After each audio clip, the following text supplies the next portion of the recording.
Bapak Ibu, kita sambil menunggu jamaah yang lain hadir, alhamdulillah pagi ini Allah memberikan barokah kepada kita melalui hujan yang turun.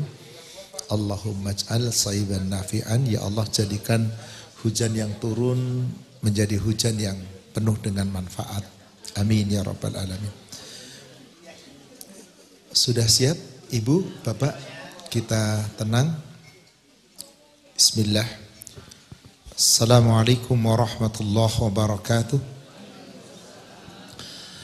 Innal hamdalillah nahmaduhu wa nasta'inuhu wa nastaghfiruh wa na'udzu billahi min syururi anfusina wa sayyiati a'malina. May yahdihillahu fala mudhillalah wa may yudlil fala hadiyalah. Asyhadu an la ilaha illallah wahdahu la syarikalah wa anna Muhammadan abduhu wa rasuluhu la nabiyya ba'dah. Allahumma salli wa sallim wa barik ala Muhammadin wa ala alihi wa ashabihi ajma'in wa man tabi'ahum bi ihsan ila yaumiddin, amma ba'd. Ya ayyuhalladzina amanu taqullaha haqqa tuqatih wa la tamutunna illa wa antum muslimun. Ya ayyuhalladzina amanu taqullaha wa qulu qawlan sadida yuslih lakum a'malakum wa yaghfir lakum dhunubakum wa may yuti'illaha wa rasulahu faqad faza fawzan 'azima. Ma'asyiral muslimin wal muslimat rahimani wa rahimakumullah. Bapak Ibu jamaah Masjid Taklim As-Sakinah yang semoga dirahmati Allah. Alhamdulillah kembali pada pagi ini Allah subhanahu wa ta'ala mengumpulkan kita di majelis yang mulia ini. Kita lanjutkan kajian kita di bahasan pokok kita yang sempat tertunda. Terakhir kalau tidak salah kita bahas ini di bulan menjelang Ramadan. Ya, Maret atau Februari, Maret ya, hisab kedua. Insya Allah kita akan bahas lanjutan Yaumul Hisab bagian ketiga. Yaumul Hisab bagian ketiga. Salawat serta salam semoga terlimpahkan, tercurahkan kepada Nabi kita Rasulullah Muhammad sallallahu alaihi wasallam. Semoga tercurah kepada seluruh keluarga, sahabat dan seluruh pengikutnya hingga yaumil akhir. Di Yaumul Hisab bagian kedua kita sudah membahas terkait dengan pertanyaan yang akan dipertanyakan oleh Allah di saat kita dihisab.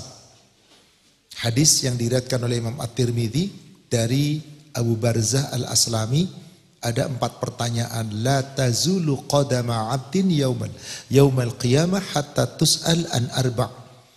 Tidak akan bergeser kedua kaki seorang hamba pada hari kiamat sebelum ditanya 4 pertanyaan. Masih ingat apa itu Bapak Ibu? Pertama, an umurihi fima afnah. Umurmu kamu habiskan untuk apa? Yang kedua, wa an ilmihi fima fa'ala bih. Ilmumu kamu amalkan untuk apa?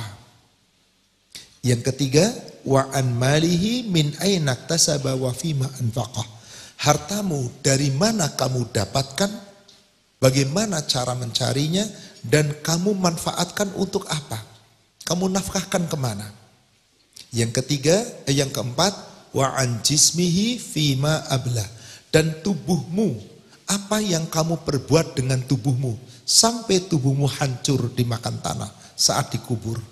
Jadi sejak kita dewasa sampai kita dicabut nyawanya, seluruh anggota tubuh kita akan dipertanyakan oleh Allah Subhanahu wa taala.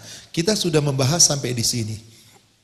Lalu Ibu, Bapak, siapakah yang akan menolong kita di saat kita dihisab itu? Siapa? Bukan harta kekayaan yang kita telah raih.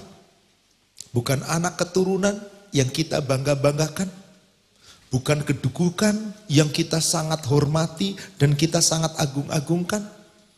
Tapi yang akan membela kita adalah amal ibadah kita.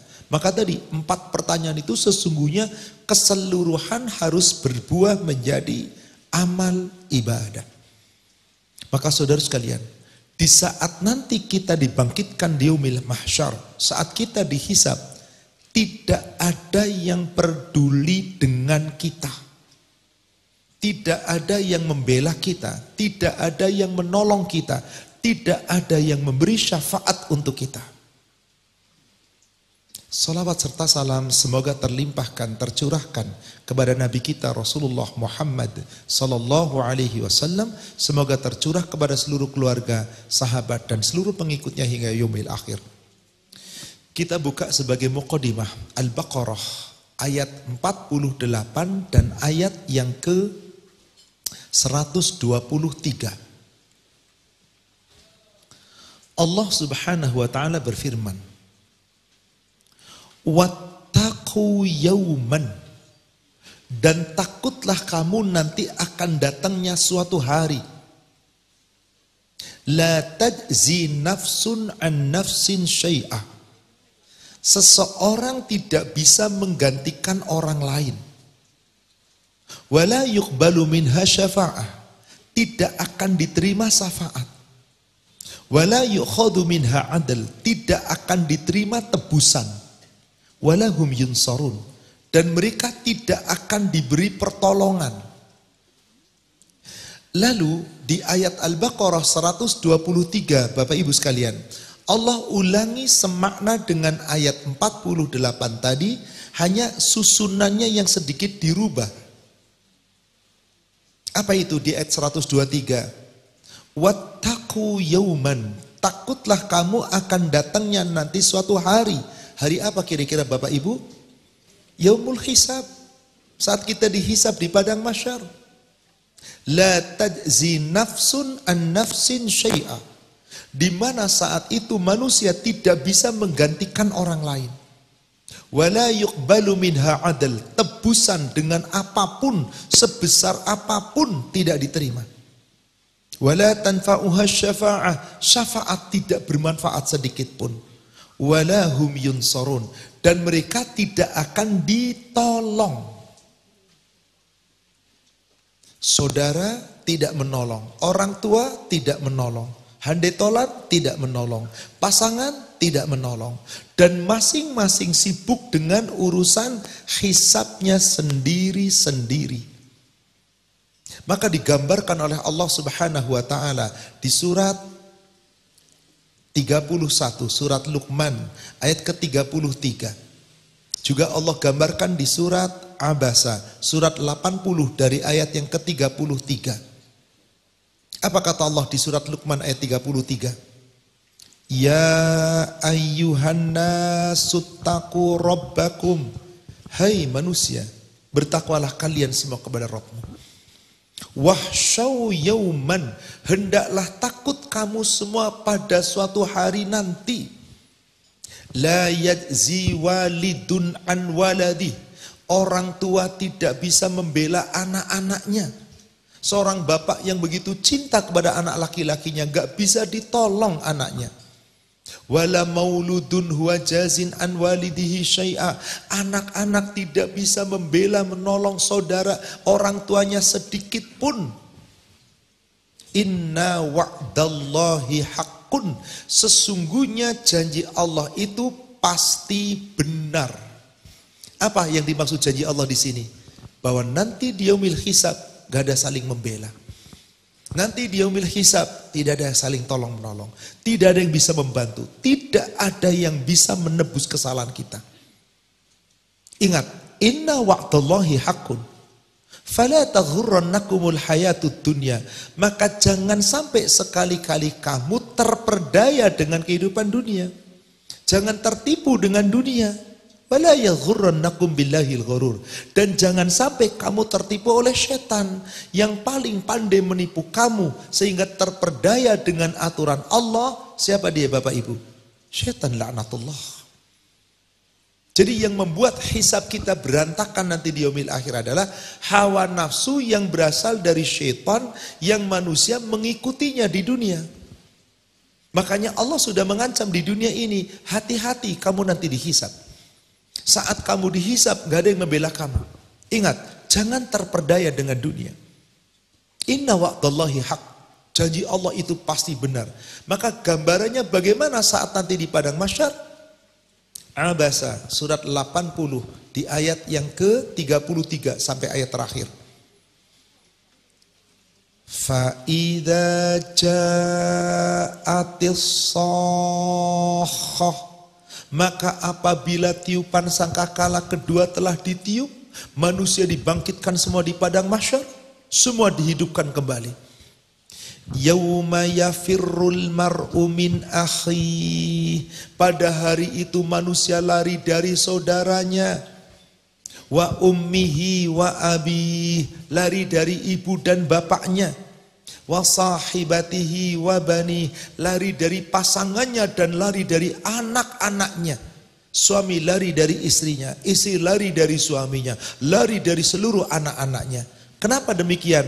Likulli mri'im minhum yauma idzin sya'nu yughni. Setiap mereka manusia pada hari nanti di yaumil hisab, urusannya hanya sibuk untuk diri sendiri. Gak peduli dengan yang lain. Orang tua, anak, pasangan, saudara, tidak peduli dengan satu dengan yang lain. Likulli mri'im minhum yauma idzin sya'nu yughni. Maka digambarkan oleh Allah di ayat berikutnya, wujuhu yawma idzim musfirah dhahikatum mustabsyirah. Ada orang-orang yang wajahnya ketika itu berseri-seri, tersenyum, tertawa, bahagia. Ada pula wa wujuhu yawma idzin 'alaiha ghabara tarhaquha qatarah. Orang-orang yang wajahnya gelap, tertutup debu dan kegelapan, ditimpa kehinaan. Ibu, bapak, kira-kira saat di padang mahsyar dihisab, wajah kita yang seperti apa? Alhamdulillah, insya Allah semoga yang berseri-berseri. Insya Allah. Tapi untuk itu hayu persiapkan sekarang di sini. Sudah siap belum hisab kita? Sudah siap belum bekal kita? Itu yang akan membela kita, saudara sekalian. Di dalam sebuah hadis yang diriwayatkan oleh Imam Muslim dari Anas bin Malik, bainama ana wa Rasulullah sallallahu alaihi wasallam kharaja minal masjid. Suatu ketika aku keluar bersama Rasulullah sallallahu alaihi wasallam dari masjid. Min babil masjid, dari sebuah pintu masjid, ja'a rajulun fasa'alu Rasulullah sallallahu alaihi wasallam. Tiba-tiba didatangi seorang laki-laki. Lalu laki-laki itu bertanya kepada Rasulullah, "Ya Rasulullah, mata sa'ah?" Wahai Rasulullah, kapan hari kiamat datang? Begitu laki-laki itu bertanya tentang hari kiamat, ibu, bapak, ditatapnya laki-laki itu oleh Rasulullah. Dari wajahnya terus dipandangnya. Bertanya kembali laki-laki tersebut, "Ya Rasulullah, mata sa'ah? Kapan itu hari kiamat?" Dipandangnya Rasulullah, memandangnya.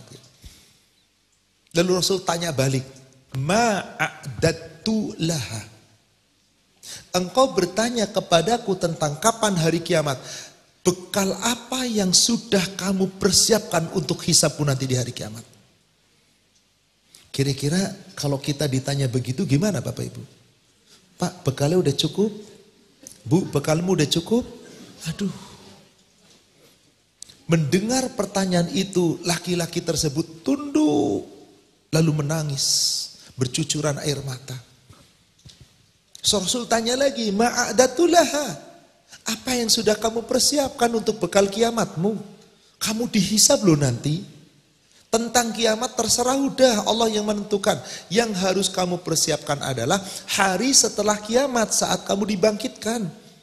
Sudah punya apa kamu persiapan untuk itu? Makathir ya Rasulullah, belum banyak ya Rasulullah. Baik itu ibadah sholat sunnahku, saum sunnahku, sodako sunnahku. Ya kadang-kadang cuman wajib-wajib yang dijalankan, yang sunnahnya masih sedikit. Tapi laki-laki itu mengatakan apa? Walakinni wallahi, tetapi aku ya Rasulullah, demi Allah, inni uhibbullah wa rasul, aku benar-benar mencintai Allah dan Rasul. Mendengar kalimat itu apa kata Rasulullah? Anta ma'aman ahbabta. Kalau engkau benar-benar mencintai Allah dan Rasul, kamu nanti di akhirat bersama yang kamu cintai. Untuk itu Bapak Ibu, kita wajib mencintai Allah dan Rasul dengan bukti, agar kelak ketika kita hisab ada bukti bahwa saya telah berusaha benar-benar mencintai Allah dan Rasul. Supaya apa? Hisabnya ringan. Hisabnya ringan. Sebab tadi tidak ada saling membela. Ibu tadi digambarkan bahwasanya keluarga tidak ada hubungan karena memang saat nanti di yaumil hisab hubungan kekeluargaan, yaitu hubungan famili putus. Surat 23. Surat 23, surat Al-Mu'minun ayat 101. Fa'idha nufikha fis-suri fala ansaba bainahum yawma idzi wala yatasaalun. Maka apabila tiupan sangkakala yang kedua telah ditiup, manusia dibangkitkan di padang mahsyar, manusia hendak dihisab, maka pada saat itu, pada hari itu tidak ada pertalian nasab, tidak ada hubungan kekeluargaan. Pada hari itu mereka tidak saling bertanya. Pertanyaan saya Bapak Ibu, kira-kira sebetulnya mereka saling memandang apa enggak? Mereka saling mengenal apa enggak? Tahu apa enggak kalau itu saudaraku, mungkin orang tuaku, itu pasanganku? Tahu apa enggak? Tahu apa enggak? Ada yang jawab enggak, ada yang tahu, ada yang enggak jawab enggak tahu. Coba kita lihat surat Al-Ma'arij. Surat Al-Ma'arij, surat 70. Dari ayat 10.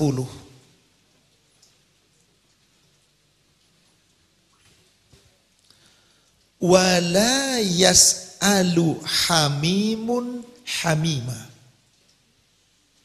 Dan tidak ada seorang teman yang paling karib menanyakan tentang temannya. Bu, teman karib ibu yang paling karib siapa? Suami. Hamimun hamim, yang paling karib dengan suami itu bersama dengan ibu kok. Teman karib yang paling karib kita siapa Pak? Istri. Yang paling dekat dengan kita, bahkan sudah jadi milik kita. Tidak saling bertanya dan tidak menanyakan. Apakah mereka tidak memandang? Apakah mereka tidak mengenal? Coba perhatikan ayat yang ke-11-nya. Yubassarunahum. Mereka saling memandang. Mereka saling melihat, saling mengenal. Tapi tidak perlu. Bahkan orang-orang yang ketika dihisab ternyata dosanya bertumpuk-tumpuk. Akibat dosa itu bisa jadi nanti akan diazab. Apa yang paling diinginkan? Yawaddul mujrim law yaftadi min adzabi yauma idin bibani.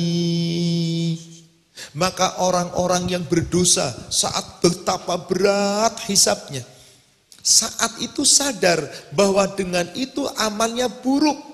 Karena di dunia mujrim selalu berbuat dosa, seling berbuat durhaka. Sehingga supaya dia lolos dari azab Allah, kepengen apa di situ? Yawaddul mujrim, sehingga orang-orang yang berdosa ingin sekali supaya apa? Menebus kesalahan dan dosanya dengan seluruh anak-anaknya. Apa kira-kira maksudnya Bapak Ibu? Ya Allah, hisabku begitu berat, amal burukku begitu banyak, dosaku begitu banyak. Ya Allah, aku tebus seluruh dosaku dengan seluruh anakku. Diterima enggak? Nah, selain menebus dengan anak, nebus dengan apa lagi? Ayat ke-12-nya. Wa sahibatihi wa ahi. Menebus dengan sahibnya. Siapa sahibnya? Pasangan kita. Diterjemahkan siapa? Istri ya Bu ya. Betul di situ. Kenapa diterjemahkannya istri? Karena ayat ini turun kepada laki-laki. Rasulullah dakwah itu di tengah-tengahnya sahabat laki-laki. Maka laki-laki itu pasangannya siapa? Sahibnya. Istri dan saudaranya. Kalau ibu yang lagi baca siapa sahib ibu? Suami ibu. Lari dari suaminya dan juga dari saudaranya, bahkan ingin menebusnya. Ya Allah, dosaku aku tebus dengan suamiku, dosaku aku tebus dengan istriku. Ya Allah, biar saudaraku yang nanggung dosa, yang penting jangan saya. Jadi ada manusia di saat dihisab itu egois benar, Bu. Ketika dia membawa dengan siapa lagi dia ingin menebus? Lihat ayat berikutnya, ayat yang ke-13-nya. Wa fasilatihi allati tuwi. Dan ingin menebus dengan siapa? Saudaranya yang di dunia paling melindunginya. Jadi di dunia dilindungi saudaranya, paling getol melindungi. Di akhirat, apakah saudara yang paling melindungi kita bisa menolong kita? Yang paling dahsyat ayat 14-nya Ibu, Bapak. Ingin menebus dengan siapa? Wa man fil ardi jami'a summa yunji. Bahkan ingin menebus seluruh dosanya dengan seluruh manusia di dunia. Kemudian ingin tebusan itu diterima. Inna lillahi wa inna ilaihi raji'un. Diterima enggak Bapak Ibu kira-kira? Kalla, sekali-kali tidak. Innaha ladha. Sesungguhnya ada api neraka yang bergejolak. Nazza'atan lisyawa.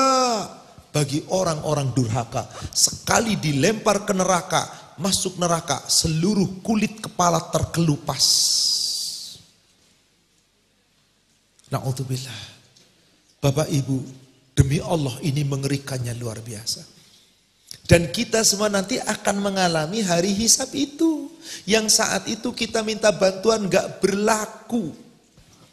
Ingat tadi di surat Al-Baqarah 123. Tebusan tidak diterima. Syafaat tidak berlaku. Tolong menolong tidak ada. Pertolongan gak berguna.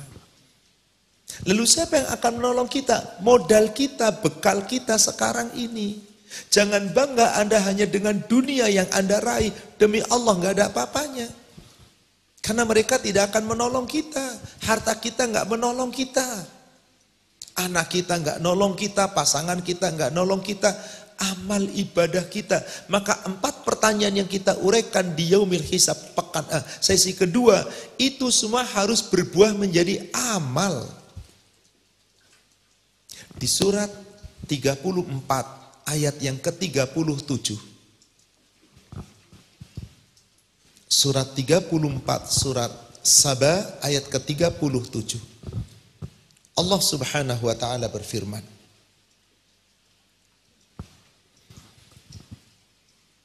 wa ma amwalukum wala auladukum billati tuqarribukum indana zulfa. Sekali-kali bukan harta kamu, bukan anak keturunan kamu. Harta melimpah ruah, pangkat jabatan, kedudukan yang begitu megah. Anak keturunan keren, cantik, keren, ganteng, sukses. Bukan itu kata Allah. Tuqarribukum indana zulfa, yang bisa mendekatkan dirimu kepada kami dengan kedekatan yang paling dekat. Kalau saya buatkan contoh sederhana begini Bapak Ibu. Maaf, Bapak Ibu punya anak laki-laki. Qadarullah ada sedang naksir anak perempuan cantik jelita. Dari keluarga terpandang, orang kaya, orang sukses, orang terhormat. Gimana caranya lamaran anak Bapak laki-laki bisa diterima? Lamaran anak ibu yang laki-laki bisa diterima oleh keluarga perempuan tadi. Ya modalnya duit yang banyak. Modalnya punya kedudukan juga. Punya pangkat jabatan. Anak bapak harus keren juga. Ya kalau toh gak keren yang penting duitnya berlimpah ruah. Kurang keren sih gak masalah. Maka ketika semuanya ada, ngelamar diterima apa enggak? Yes, sudah.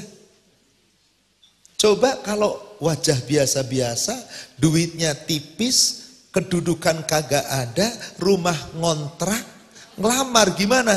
Siapa elu? Tapi kita pengen dekat dengan Allah, hisab kita pengen ringan. Apakah harta kekayaan? Anak-anak keturunan? Lah. Apa itu modalnya kata Allah di ujung ayatnya? Illa, kecuali man, siapa saja yang ingin dekat dengan Allah adalah amana wa amila soliha. imanmu dan amal solehmu. Inilah yang harusnya 4 pertanyaan tadi berbuah menjadi iman dan amal soleh. Hidup kita gunakan untuk bangkitkan iman kita, perbanyak amal soleh kita. Ilmu kita pelajari untuk menambah amal soleh kita, untuk meningkatkan iman dan takwa kita. Harta yang kita cari, harta yang kita gunakan, jadikan menambah iman dan amal soleh kita. Tubuh kita gunakan untuk beriman dan beramal soleh. Itu semua yang nolong kita, Bapak Ibu. Illa man amana wa amila salihah faulaika lahum jaza'ud dhi'fi bima amilu. Kecuali orang-orang yang beriman, yang beramal soleh, mereka itulah orang-orang yang akan mendapatkan balasan berlipat ganda. Disebabkan apanya? Amilu, amalnya. Maka habiskan semua pertanyaan tadi yang 4 di yaumil akhir, sebelum kita pertanggungjawabkan di akhirat. Yuk sekarang ini jadikan berbuah menjadi iman dan amal soleh. Kalau itu kita lakukan, apa balasan Allah di ujung ayatnya? Lahum fil ghurufati aminun. Mereka akan ditempatkan oleh Allah di dalam surga, di tempat-tempat yang ghurufat, yang tinggi. Aminun, aman sejahtera, aman sentosa. Ringan hisabnya disebabkan ada modal di dunia. Jadi Bapak Ibu, janganlah terlalu bangga dengan harta kekayaan. Janganlah terlalu bangga dengan anak keturunan.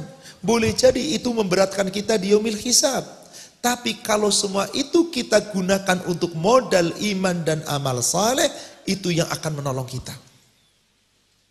Allah berfirman pula di surat 18, surat Al-Kahfi ayat 46.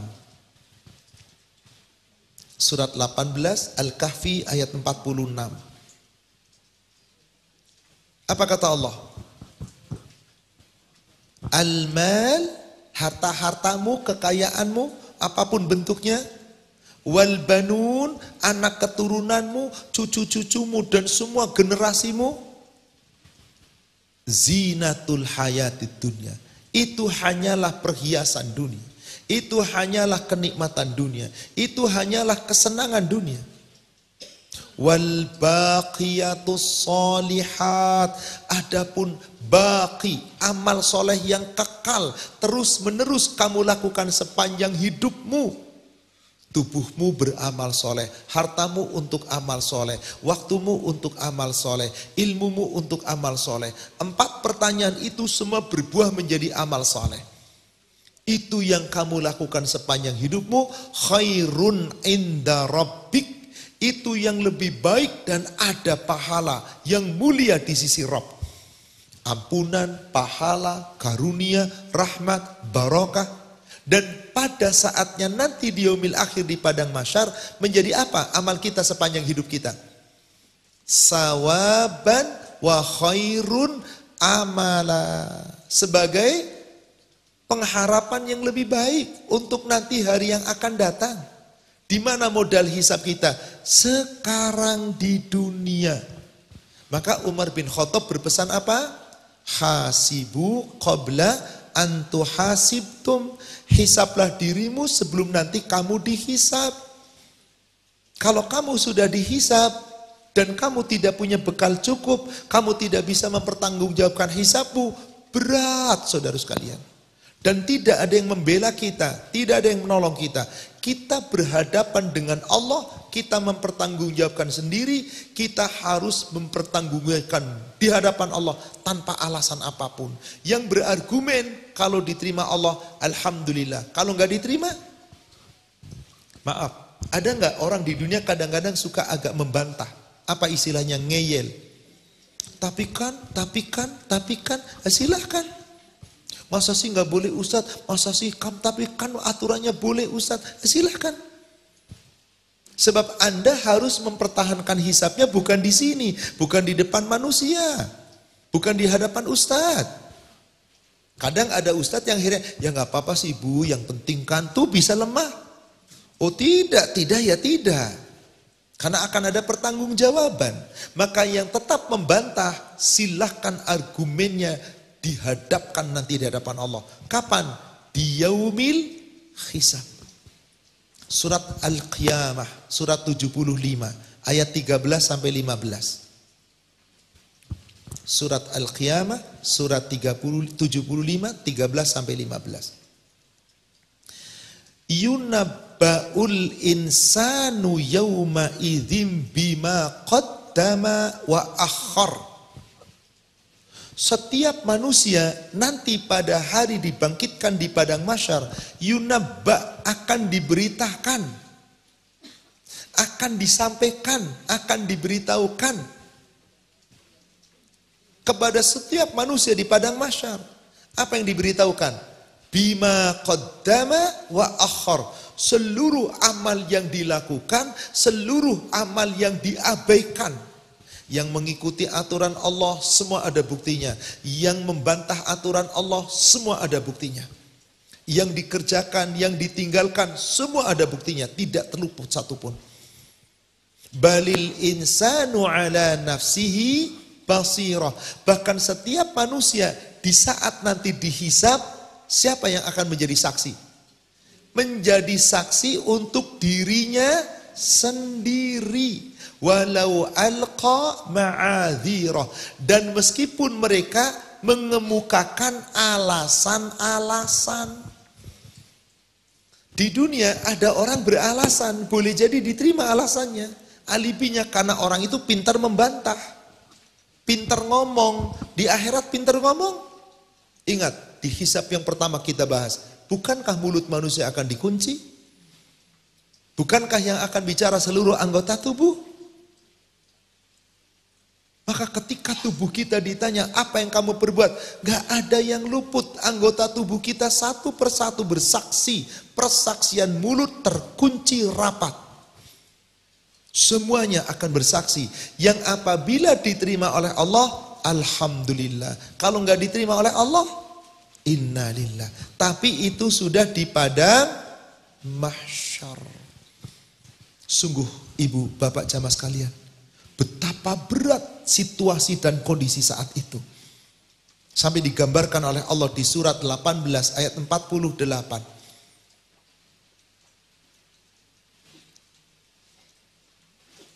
Wa'uridu ila rabbika saffa.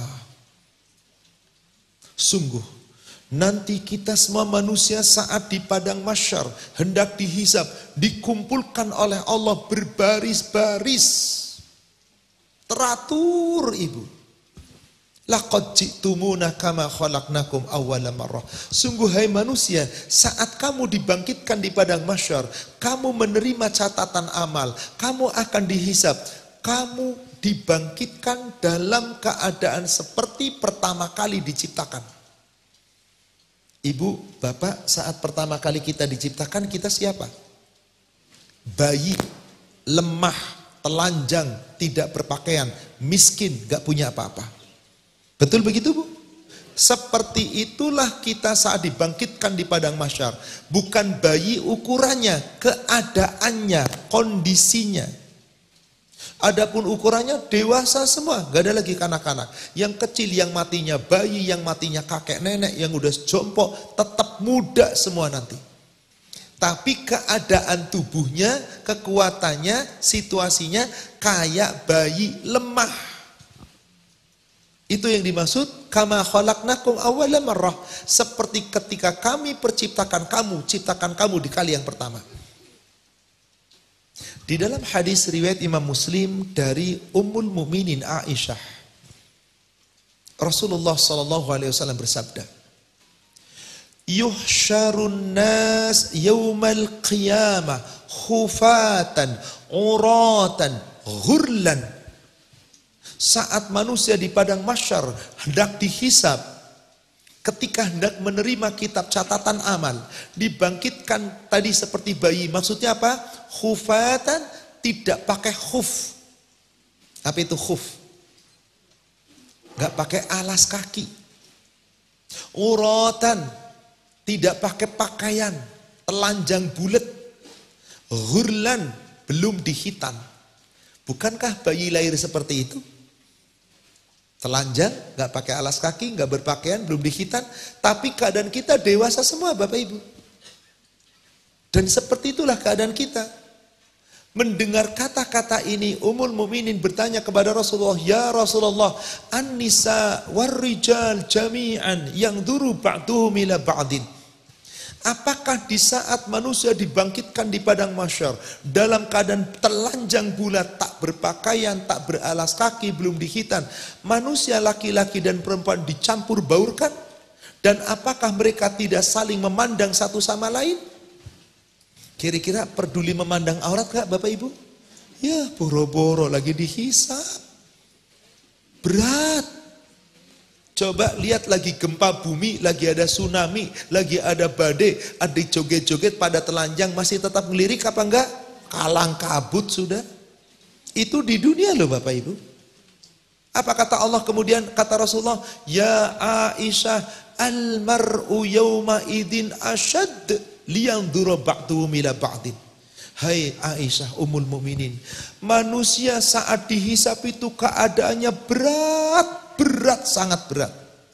Bagaimana saling memandang satu sama lain? Enggak kepikiran boro-boro, yang kepikiran adalah bagaimana catatan amalku. Di saat seperti itulah kemudian catatan diberikan. Nah, di ayat yang ke-49-nya. Lanjutan tadi ayat 48 surat apa tadi? Al-Kahfi, sekarang lihat ayat yang ke-49-nya.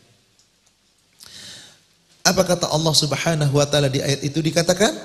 Subhanallah. Wa wudi'al kitab. Saat kita telanjang Bapak Ibu. Saat mau dihisap itu. Diletakkan kitab catatan di hadapan kita. Fatarol mujrimina musyfiqina mimma fi. Maka orang-orang yang mujrimin, yang di dunia banyak berbuat dosa dan dia tidak segera memperbaikinya, melihat catatannya terletakkan di hadapannya, ketakutan melihat catatannya sendiri. Wa yaqulun, mereka berkata terhadap dirinya sendiri, ya wailatana mali hadzal kitab. Aduhai celaka, aduhai celaka. Kitab catatan apakah ini? La yughadiru saghiratan wala kabiratan illa ahsaha. Tidak ada catatan dosaku yang kecil, nggak ada dosa yang besar, semuanya tercatat. Maaf, kadang-kadang ada orang, awas lo itu haram, dosa. Ngomong apa? Udahlah dosa-dosa gue lo ikut campur.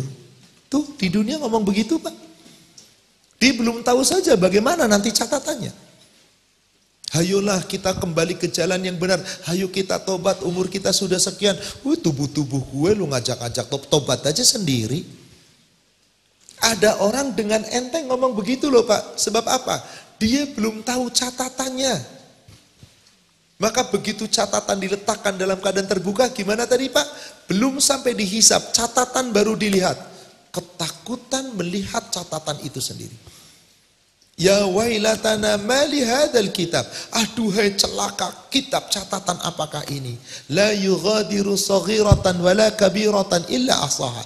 Enggak ada catatan dosaku yang kecil, dosaku yang besar. Ada semua. Adakah yang ketinggalan? Wa wajadu ma amilu hadira.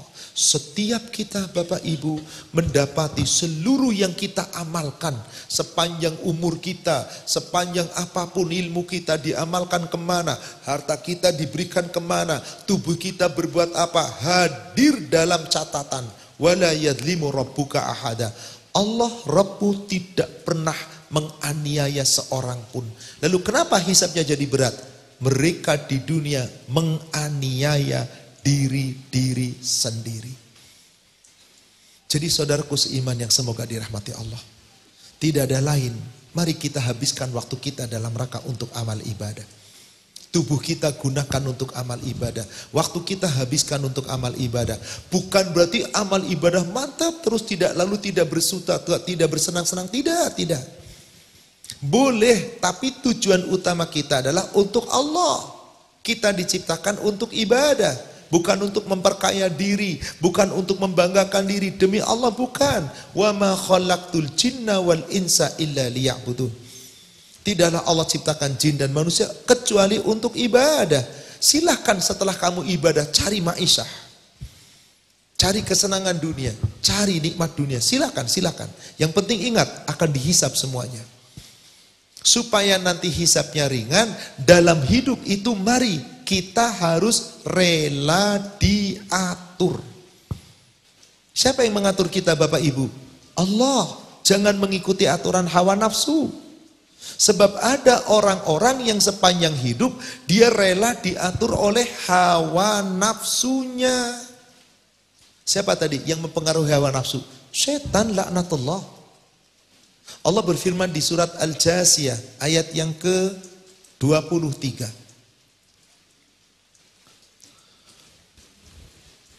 Afara'aita manittakhadha ilahahu hawa. Maka pernahkah kamu memperhatikan orang-orang yang menjadikan hawa nafsunya sebagai ilahnya?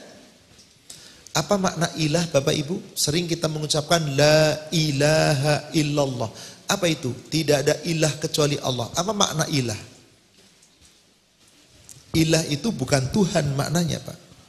Ilah itu yang berhak disembah dengan sebenar-benarnya. Sesembahan kita yang hak. Yang ditaati, yang dituruti, yang disembah, yang diikuti, yang ditakuti, yang dituruti, itulah ilah. Tapi ternyata kata Allah di ayat ini ada orang yang menjadikan hawa nafsu sebagai ilahnya. Jadi hawa nafsu itu yang diikuti. Contoh. Ada nggak orang yang nggak sholat tapi ketika ditaatkan diingatkan malah marah? Gue biar nggak sholat yang penting orangnya baik. Daripada dia sholat kayak gitu, mendingan gue nggak sholat tapi masih baik. Dia sholat tapi kayak gitu orangnya. Ada kayak itu? Itu yang ngomong siapa itu? Hawa nafsu, setan itu. Dia ngikutin hawa nafsu, bukan ngikutin kata Allah. Bagaimana mungkin ada orang gak sholat kok baik? Hayolah jangan habiskan waktu main gaple, main remi, main karambol. Gue cuma main doang kok, yang penting gak main, gak taruhan, gak judi. Daripada dia judi, gue mah gak judi. Masih tetap ngeyel kalau dia gak salah. Kenapa itu sebabnya? Hawa. Saya yakin, maaf, ini mantan-mantan pengikut hawa nafsu zaman dulu ya. Semoga sekarang sudah tidak lagi. Betul, betapa banyak waktu yang kita habiskan demi hawa nafsu. Hobi ini, ya Allah, subhanallah. Coba lihat, mari kita review zaman dulu sebelum kita ngaji. Sebelum kita saatnya kita hijrah. Kita belum tahu ilmu. Betapa hawa nafsu kita. Waktu dihabiskan hanya untuk dunia dan dunia. Maka kata Allah, pernahkah kamu melihat, memperhatikan orang yang menjadikan hawa nafsunya sebagai Tuhannya, ilahnya yang ditaatinya? Kalau ada orang seperti itu salah, tapi dibiarkan sesat oleh Allah. Fa'adallahullahu ala ilmin. Orang itu dibiarkan oleh Allah sesat sepengetahuan ilmunya Allah. Allah tahu sesat, dibiarkan. Saya buatkan contoh. Bapak, ibu seorang guru. Ada murid yang bapak ibu didik di kelas itu. Murid itu salah, nggak bikin tugas. Ditegur apa nggak bu? Ditegur nggak apa? Besoknya salah lagi, nggak bikin tugas, datangnya telat. Ditegur apa enggak? Tegurannya sudah mulai agak keras. Lusanya udah nggak bikin tugas, bikin gaduh, berantem, datang telat, pulang belum ke pelajaran, tidur, ngantuk. Ngapain pak? Dihukum, disetrap, dikasih hukuman. Pekan depannya gitu lagi, diapain? Udah bolak-balik ditegur nggak nurut, diapain? Nggak. Kata orang Jawa, karepmu dewe. Iya. Kalau kata orang Betawi, ya gimana lu aja dah. Terserah lu. Intinya apa? Ya terserah. Guru tahu nggak kalau dia salah? Kenapa dibiarkan? Kenapa dibiarkan pak? Udah nggak mau diatur. Kalau manusia udah nggak mau diatur Allah, nggak lagi takut sama Allah, nggak nurut sama Allah. Allah tahu orang itu sesat, dibiarin. Dibiarin, Pak. Bahkan apa kata Allah di ujung ayatnya? Wa khotama ala sam'ihi, itu pendengarannya ditutup. Wa qalbihi, hatinya ditutup. Wa ja'ala ala basarihi ghishawah, dan seakan-akan di hadapan pandangannya tertutup. Kayak orang tuli, kayak orang buta, kayak orang mati. Salah tapi nggak pernah ngerasa salah. Allahu Akbar. Subhanallah. Maka kalau ada orang sudah dibiarkan sesat, perbuatannya buruk, ketika itu dibiarkan Allah, ada nggak yang bisa memberi petunjuk? Tuh ujung ayatnya apa? Famay yahdihi min ba'dillah. Kalau ada orang sesat karena sudah ngikutin hawa nafsu, diperingatkan nggak mau nurut, adakah yang bisa memberikan petunjuk setelah Allah biarkan sesat? Nggak dikasih jawaban, kita suruh merenung. Jangan-jangan kita seperti itu, na'udzubillah. Semoga tidak. Ujung ayatnya Allah cuma nyuruh kita apa? Afala tadzakkarun. Apakah kamu tidak memikirkan?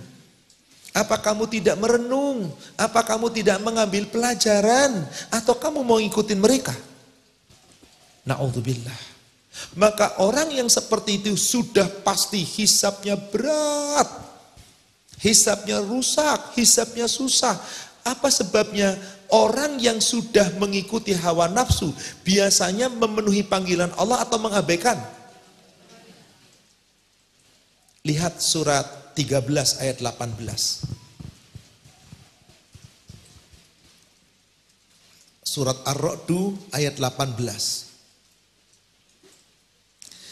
Lilladzinas tajabu li rabbihimul husna.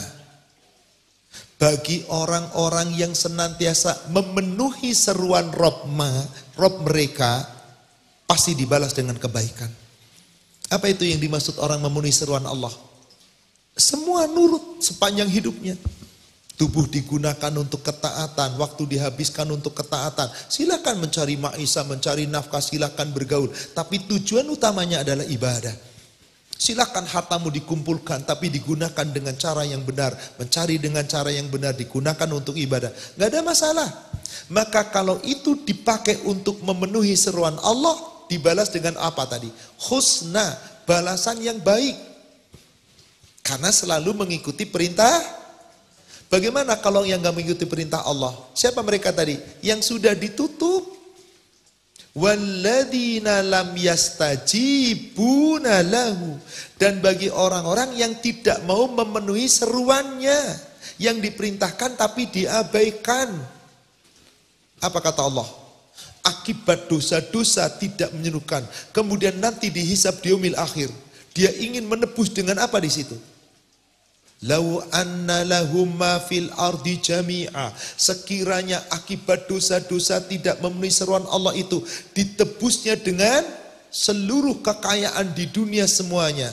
Dan wa mithlahu ma'ahu, ditambah lagi dengan dunia dan seisinya kepadanya. Dua dunia Allah berikan. Laftadaubi, niscaya ingin menebus dosanya dengan itu. Diterima enggak? Apa yang terjadi, Pak? Di ujung ayatnya. Ulaika lahum su'ul hisab. Jadi orang yang suka membantah perintah Allah itu na'udzubillah, Pak, hisabnya berat. Di antara membantah, maaf, di situ ada kata-kata memenuhi panggilan. Pak, panggilan Allah yang selalu kita dengar itu apa, Pak? Khusus laki-laki kalau dengar panggilan kemana, Pak? Masjid.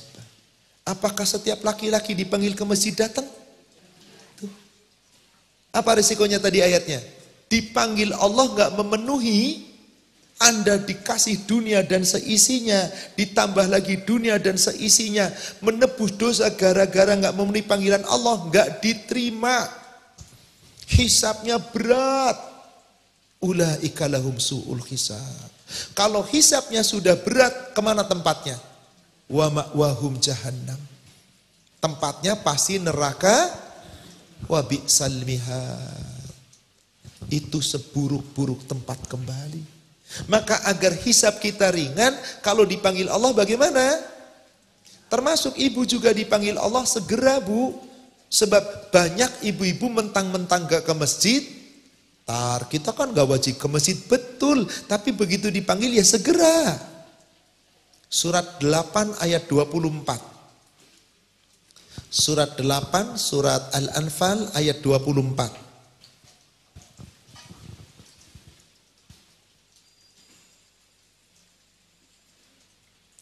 Ya ayyuhalladzina amanus tajibu lillahi walir rasul idza da'akum lima yuhyikum. Hai orang-orang yang beriman, penuhilah seruan Allah dan Rasul jika Allah dan Rasul memanggil kamu, menyeru kamu. Seruan yang pasti kita dengar itu azan, Bapak Ibu. Maka sebaik-baik panggilan azan itu kalau kita sudah dengar, apa yang harus kita lakukan?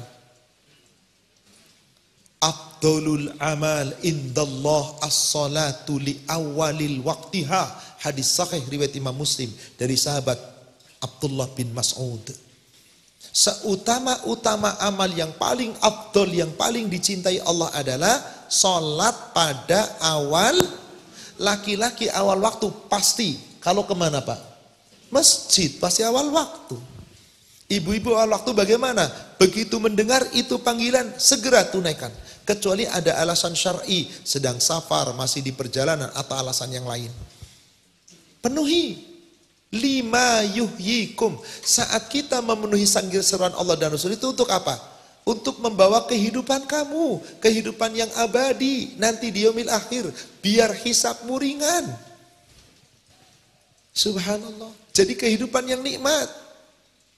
Tapi di ujung ayatnya Allah katakan apa? Wa'lamu, dan ketahuilah, annallaha, sesungguhnya Allah, yahulu, membatasi, bainal mar'i, antara al-mar'i.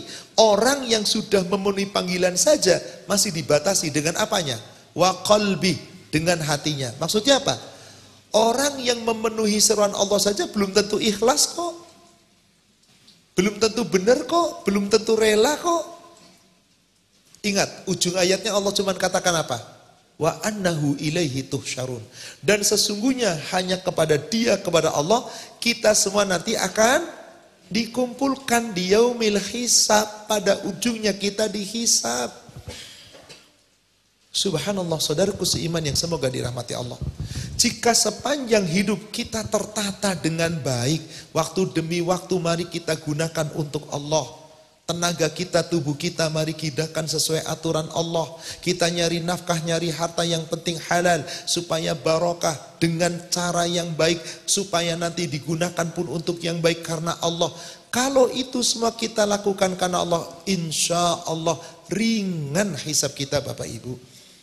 Maka janganlah memperberat itu. Jangan memperberat tanggung jawab kita di yaumil akhir. Maka yang terbaik adalah mari lakukan segala sesuatu yang membawa manfaat. Jangan banyak berbuat yang sia-sia. Nabi SAW pernah menyampaikan di dalam sebuah hadis yang diriwayatkan oleh Imam At-Tirmidzi dari sahabat Abu Hurairah. Rasulullah SAW bersabda, min husni islamil mar'u tarkuhu ma la ya'ni. Sebagian dari tanda bagusnya keislaman seseorang adalah ketika di dunia dia sudah berani dan mampu meninggalkan sesuatu yang tidak bermanfaat untuk akhirat. Zuhud Pak dengan dunia Bu. Ringan hisab kita insya Allah. Ringan insya Allah. Bukan berarti kita tinggalkan semuanya, tidak. Kita meninggalkan yang tidak bermanfaat. Banyak-banyak gurau, tinggalkan. Banyak main-main, tinggalkan. Banyak bercanda, tinggalkan. Tapi nggak boleh bercanda, boleh. Nggak boleh bermain, boleh. Nggak boleh suatu ketika bergurau, boleh.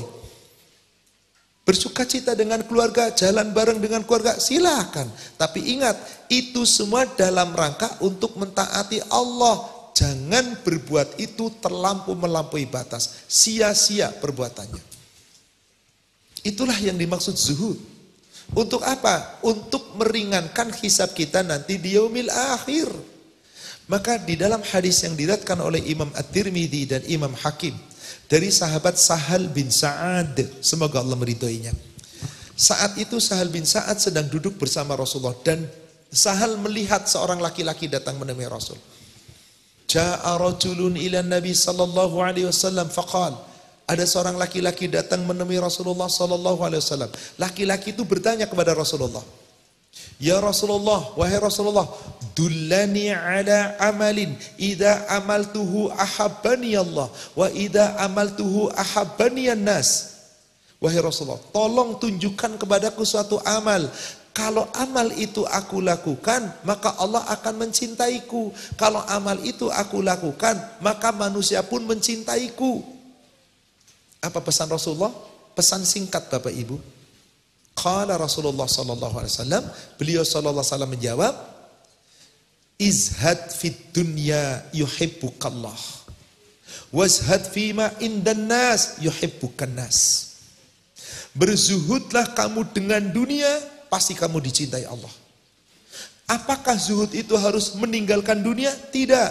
Zuhud itu adalah orang yang nomor satukan akhirat baru dunia. Orang yang tidak terlalaikan akhirat gara-gara dunia. Orang yang mencintai di dunia tujuan utamanya akhirat. Tidak terlalaikan dengan dunia. Zuhud. Bukan berarti orang zuhud pakainya harus dekil, compang-camping, jelek, tampilannya lusuh. Bukan. Orang zuhud tetap mencintai dunia. Tapi dunia nomor 2. Nomor satunya adalah tetap akhirat. Itu zuhud. Washad fima indan nas. Zuhud dengan apa yang Allah telah berikan kepada manusia. Jangan ngiri dengan orang lain. Gak usah kita ngiri. Ngiri kepada orang lain itu cuma 2. Selain ini gak boleh. Apa yang boleh kita ngiri? Dan itu ngiri yang bagus. Seseorang yang iri kepada orang yang diberi ilmu pengetahuan agama, lalu ilmu itu dipakai untuk diamalkan dan diajarkan. Dia iri ingin punya ilmu seperti itu. Halal. Iri dengan orang kaya yang hartanya halal, yang digunakan untuk banyak berbuat kebaikan dan sedekah. Maka aku iri pengen kaya seperti dia dan ingin beramal seperti dia. Boleh, selain ini tidak boleh. Maka berzuhudlah dengan dunia, berzuhudlah dengan pemberian Allah kepada orang lain. Insya Allah, Allah mencintai kita, manusia mencintai kita, sehingga hidup kita jadi ringan. Kalau hidup kita ringan, nikmat, insya Allah hisabnya pun ikut ringan, nikmat. Semoga kita termasuk hamba-hamba Allah yang akan dihisab dengan ringan, dihisab dengan sangat ringan. Adapun nanti pada saat dihisab dengan ringan, insya Allah saat itu nanti kita akan dimudahkan dan timbangan amalnya pun pasti akan baik.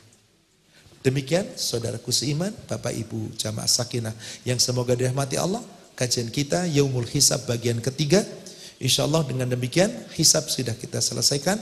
Nanti setelah ini Yaumul Mizan, hari penimbangan amal-amal. Apa yang ditimbang? Ada yang mengatakan amalnya, ada yang mengatakan catatannya, ada yang mengatakan tubuhnya. Nanti kita akan bahas insya Allah pada bab tentang Yaumul Mizan. Yang jelas siapa yang akan menimbang amal kita? Allah. Yang menentukan berat ringannya Allah. Tergantung dari apa? Hasil hisab kita. Wallahu a'lam. Masih ada waktu kira-kira sekitar 20 menit untuk kita berdiskusi, tanya jawab. Monggo silakan Bapak Ibu yang mau bertanya terhadap kajian kita pagi ini. Silakan Pak.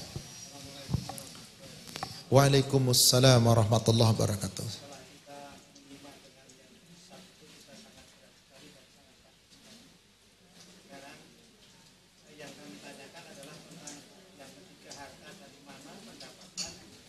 Dan untuk apa digunakan? Ya. Misalnya kita bekerja di suatu bank konvensional, itu bagaimana solusinya sehingga kita bisa betul-betul untuk merasa ringan dan merasa takut sehingga kita bisa melaksanakan. Terima kasih. Assalamualaikum warahmatullahi wabarakatuh. Waalaikumsalam warahmatullahi wabarakatuh. Sesuatu yang dilarang Allah, yang dibenci Allah, wajib kita tinggalkan. Cuman manusia biasanya, aduh Ustadz, kalau saya ninggalin kerjaan ini gimana? Saya wajib menghidupi anak istri. Betul, Anda wajib menghidupi anak istri. Tapi Anda tidak wajib kerja di tempat riba. Jadi pilihannya cuma satu, tinggalkan. Hijrah. Gak ada pilihan lain. Tapi Ustadz, nantilah kalau saya sudah bisa, silakan, boleh ditunda, boleh. Tapi Anda harus menjamin, Anda sempat tobat sebelum mati. Yang jadi masalah, apakah Anda yakin kematian Anda nunggu tobat Anda? Ini orang ini belum tobat, ntar jangan mati dulu deh, kasihan. Kan gak begitu Pak. Kematian kita gak nunggu tobat kita, segera. Maka Allah perintahkan dalam rangka hijrah itu segera. Maka kalau kita mampu berhijrah dengan sungguh-sungguh, dengan niat yang ikhlas Pak, semata-mata karena Allah, sudah resikonya paling ala Pak, kalau nggak dapat duit banyak paling mati kok Pak resikonya. Beneran, risiko paling berat di dunia itu cuma satu, mati. Tapi kalau kita sudah berhijrah, kematian dengan cara apapun, husnul khotimah. Allah janji di surat 22, surat Al-Hajj ayat 58. Walladzina hajaru fi sabilillah. Dan orang-orang yang mau berhijrah, yaitu meninggalkan segala yang buruk-buruk menuju kepada Allah, meninggalkan yang diharamkan menuju kepada ridha Allah. Summa kutilu au matu, baru hijrah dia mati atau terbunuh. La yarzuqannahumullahu rizqan hasana. Sungguh benar-benar Allah berikan rizki yang terbaik, surga Pak. Wallahu huwa khairur raziqin. Allah itu pemberi rizki yang terbaik. Jadi hijrah itu jangan ditunda. Kalau ada orang menunda hijrah, kalau ternyata dia keburu mati, ayo siapa yang mau nanggung? Siapa yang mau nanggung Pak? Maaf, ini saya sedikit memberikan ilustrasi. Di surat 8, di ayat 72, itu Allah menyebut ada orang yang berhijrah bersama Rasul. Walladzina hajaru fi sabilillah. Di situ katakan walladzina amanu wa hajaru wa jahadu fi sabilillah. Orang-orang yang beriman, yang berhijrah, yang berjihad di jalan Allah. Walladzina awaw nasaru, orang yang berhijrah, yang orang muhajirin dan orang ansor yang memberi pertolongan dan bantuan. Maka dikatakan di situ oleh Allah, siapa mereka itu? Ulaika, mereka itu adalah apa? Ba'duhum li ba'din, mereka satu sama lain sama. Walladzina yuhajiru ma'akum, dan orang-orang yang kemudian baru berhijrah bersama kamu, kemudian apa? Berjuang bersama kamu, wajahidu ma'akum, berjihad bersama kamu, ulaika minkum, mereka bagian kamu. Maksud saya begini Pak, di ujung ayatnya ada orang Mekah disuruh hijrah ke Madinah, ada yang nurut gak Pak? Nurut, ada, banyak. Tapi ada gak yang gak nurut? Walladzina amanu walam yuhajiru. Ada orang beriman di Mekah disuruh hijrah, gak mau hijrah. Gak mau Apa kata Allah di situ? Maka kalau mereka minta tolong, gak usah ditolong. Mereka bukan bagian kamu. Dan tidak ada kewajiban bagi kamu menolong mereka. Kecuali orang-orang yang mengadakan perjanjian dalam urusan agama. Atau yang sudah mengadakan perjanjian dengan kamu. Tolong. Fa'alaikumun nasr. Nah, singkatnya begini. Mereka yang kemudian tidak mau hijrah, akhirnya dibunuh di Mekah Pak. Ada orang beriman, disuruh hijrah gak hijrah, mati terbunuh oleh orang kafir di Mekah. Pertanyaan saya, orang Islam dibunuh orang kafir di Mekah, syahid atau tidak? Syahid atau tidak? Syahid apa tidak Pak? Syahid. Kenapa Bapak ngomong syahid? Jadi orang beriman di Mekah dibunuh oleh orang kafir di Mekah. Tapi dia sudah disuruh hijrah. Hanya nggak hijrah, mati dibunuh. Syahid atau sangit? Oh sangit. Kalau syahid di surga, kalau sangit di neraka ya Pak kebakar. Syahid apa sangit kira-kira? Monggo buka surat 4 ayat 97. Surat An-Nisa ayat ke-97.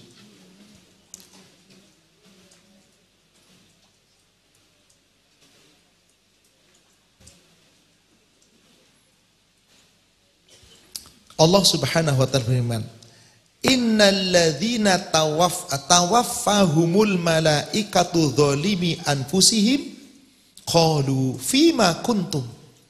Sesungguhnya orang-orang yang dicabut nyawanya oleh para malaikat di Mekah, Allah katakan mereka mendolimi diri sendiri. Disuruh hijrah nggak mau, entarlah gampang hijrahnya, saya belum mampu dan seterusnya, entarlah. Akhirnya terbunuh. Saat dicabut nyawanya, malaikat bertanya, fima kuntum. Hai orang Islam, orang beriman, kenapa kamu bisa dibunuh di Mekah oleh orang kafir? Jawabannya apa? Kata orang yang terbunuh, qalu kunna mustad'afina fil ard. Kami adalah orang-orang yang tertindas di bumi Mekah. Kami belum hijrah, tapi kami keburu dibunuh. Apa kata malaikat? Subhanallah. Qalu alam takun ardullahi wasi'ah. Bukankah bumi Allah itu luas? Fatuhajiru biha. Kamu bisa berhijrah dulu ke tempat yang lain. Kamu bisa tinggalkan. Faulaika ma'wahum jahannam. Tempat mereka jahannam. Wasa'at masiro. Seburuk-buruk tempat. Saya ingin tanya Pak, kenapa dia mati dibunuh orang kafir kok tempatnya jahannam? Disuruh hijrah, tuh iman tetap. Subhanallah. Ada orang di tempat riba, hayo hijrah, kerjaan banyak, entarlah kalau saya udah ini, tiba-tiba is dead. Gimana Pak? Lah mati kan is dead kan? Bahasa kerennya is dead gitu loh. Mati dalam keadaan belum hijrah, monggo tanggung jawab di hadapan Allah. Ini berat loh Pak, karena banyak orang nanti. Jadi urusan hijrah gak ada kata lain. Kalau kita sudah tahu itu haram, tinggalkan. Karena Allah tidak pernah ridho. Ini contohnya ini, coba. Dia tetap beriman, suruh hijrah gak mau. Pertanyaan saya, apakah setiap orang yang mati terbunuh di Mekah, belum sempat hijrah, semuanya ke neraka? Coba lihat ayat ke-98-nya. Illal mustad'afina minar rijal wan nisa wal wildan, kecuali orang-orang yang terbunuh dari kalangan laki-laki, kalangan perempuan, kalangan anak-anak, la yastati'una hilatan wala yahtaduna sabila. Mereka bukan tidak mau hijrah, belum punya kemampuan hijrah dan belum tahu jalan untuk hijrah, keburu dibunuh. Hatinya punya niat hijrah enggak Pak? Punya, tapi gak punya kemampuan. Jalan hijrah kemana? Lagi sakit, gak mampu. Wanita lagi hamil, anak kecil. Maka mereka dimaafkan gak oleh Allah? Pasti? Atau mudah-mudahan? Oh insya Allah. Kok jadi insya Allah? Lihat ayat ke-99. Ayat 99. Faulaika asallahu ayyakfuwa anhum. Mereka itu yang bukan tidak mau hijrah, tapi belum mampu hijrah, lalu dia terbunuh, mudah-mudahan dimaafkan. Baru mudah-mudahan loh Pak. Apa maksudnya mudah-mudahan? Nanti ini yang ditanya. Mulutnya ngomong, saya belum mampu hijrah, saya punya anak kecil, saya ini Pak. Ayo hijrah, tinggalkan riba. Saya sih pengen, niat sih ada. Ngomong mulutnya, hatinya, gaji gue gede, posisi gue enak, ninggalin riba gimana ntar? Loh, ini Pak, isi hati. Mari kita hijrah agar hisab kita ringan. Demikian Pak. Wallahu a'lam. Silakan barangkali dari ibu ada yang mau bertanya? Ada bertanya ibu di belakang, silakan. Afan, mic-nya tolong Ibu sampaikan ke belakang.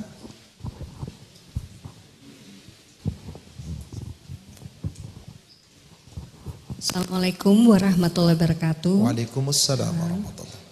Terima kasih Pak Ustadz atas penjabarannya tadi. Ini saya ingin bertanya karena hari ini adalah 1 Muharram. Apakah di dalam Islam itu ada keistimewaannya dan kemudian adakah amalan ataupun apa yang bisa dilakukan? Itu saja. Terima kasih Pak Ustadz. Keistimewaan bulan Muharram adalah salah satu dari 4 bulan yang diharamkan. Di mana Allah melarang kita untuk melanggar syiar-syiar di bulan haram. Terutama jangan berbuat dolim. Seperti yang Allah firmankan di surat At-Taubah, surat 9 ayat 36. Inna iddatash syuhur indallah 12 syahran fi kitabillah yauma khalaqas samawati wal ard minha arba'atun hurum fala tadhlimu fihinna anfusakum. Itu dzalikad dinul qayyim fala tadhlimu fihinna anfusakum. Sesungguhnya jumlah bilangan bulan-bulan di sisi Allah ada 12 bulan. Di antara 12 bulan itu ada 4 bulan yang diharamkan. Itulah ketetapan Allah dan itu Allah tetapkan sejak Allah ciptakan langit dan bumi. Itulah agama yang lurus. Jangan kamu mendolimi dirimu pada bulan-bulan itu. Apakah bulan Muharram itu? Kata Rasulullah, salasun mutawaliyatun. Ada 3 bulan Muharram, bulan haram yang diharamkan, yang berturut-turut. Kemarin apa? Zulqa'dah barusan yang lalu, Zulhijjah bulan ini, Muharram. Dan yang keempat adalah wa Rajabu syahrul mudhar alladzi baina Jumada wa Sya'ban. Rajab bulannya kaum Mudhar yang letaknya antara Jumada Tsani dan bulan Sya'ban, bulan ke-7. Dan ini Allah katakan di surat 5 ayat 2 bagian awal. Ya ayyuhalladzina amanu la tuhillu sya'airallah wala syahrul haram. Hai orang-orang yang beriman, jangan melanggar syiar-syiar Allah. Jangan melanggar larangan-larangan bulan haram. Jadi karena ini memiliki keutamaan sebagai bulan haram, pertama, tinggalkan segala perbuatan dolim sekecil apapun. Karena dosanya berlipat ganda. Perbanyak amal kebaikan sebanyak apapun, amalnya dilipat gandakan. Dan apa yang kita lakukan di bulan Muharram, kemarin banyak berita hoak Bu, tapi berani mengatakan Rasulullah bersabda, barang siapa yang puasa 1 hari di akhir Zulhijjah dan puasa 1 hari di awal Muharram, maka seperti menghapuskan dosa 50 tahun. Dan siapa yang puasa 1 hari di sini seperti puasa sebulan. Rasul bersabda, tapi nggak nyebutin dalil siapa riwayatnya. Itu hadis mungkar. Tapi di negara kita berani nulis kayak gitu. Gak ada puasa awal Ramadan, awal Muharram. Siapa yang membaca doa kemarin tutup tahun, lalu awal tahun, maka bla bla bla bla bla. Tidak ada dalil sama sekali. Lalu apa keutamanya bulan Muharram? Sama dengan bulan yang lain, kecuali tadi yang diharamkan. Banyak-banyak kebaikan. Dan puasa di bulan Muharram hanya satu yang sahih. Puasa Muharram tanggal 10 yang disebut puasa Asyur. Tapi sebelum Rasulullah wafat, beliau telah berniat puasa sehari sebelumnya untuk menyelisihi orang-orang Yahudi dan Nasara. Maka puasalah nanti, di samping Senin Kemis kita puasa, Ayamul Bait kita puasa. Khusus yang dikhususkan adalah Tasu'a dan Asyura. Tasu'a tanggal 9 Muharram, Asyura tanggal 10 Muharram. Gak ada hari-hari mulia, lebaran anak yatim ini gak ada sama sekali Ibu. Muharram sama, hanya ini salah satu bulan yang diharamkan. Perbanyak kita beramal soleh, tinggalkan keburukan-keburukan, tinggalkan kedoliman, agar tidak memberikan dosa yang berlipat ganda. Wallahu a'lam. Satu pertanyaan, masih ada waktu, barangkali yang mau bertanya. Bapak-bapak, ibu-ibu, tidak ada lagi yang bertanya? Baik, jika tidak ada yang bertanya, kami cukupkan sampai di sini kajian kita pada pagi hari ini. Semoga membawa manfaat dan hikmah. Kita berdoa semoga Allah senantiasa memberikan kekuatan istiqomah kita. Kapanpun di tahun baru atau apapun bagi kita sama saja. Sama saja, waktu demi waktu akan bergulir. Yang terpenting tadi, mari sepanjang waktu kita diberikan oleh Allah, jadikan sebagai sarana untuk beramal ibadah, jadikan sarana menjadi beramal saleh, jadikan untuk menjadi iman dan takwa, dan jadikan pula untuk mendekatkan diri kita kepada Allah Subhanahu wa ta'ala. Insya Allah, semoga Allah menerima amal ibadah kita, Allah meneguhkan iman dan takwa kita, dan Allah senantiasa menaungi kita dengan hidayahnya, dan tetap istiqomah di atas iman dan takwa. Kelak semoga Allah wafatkan kita dalam keadaan husnul khatimah. Amin ya rabbal alamin. Mari Bapak Ibu kita akhiri dengan kafaratul majlis. Subhanaka Allahumma wa bihamdika asyhadu an la ilaha illa anta astaghfiruka wa atubu ilaik. Alhamdulillah billahi taufik. Assalamualaikum warahmatullahi wabarakatuh.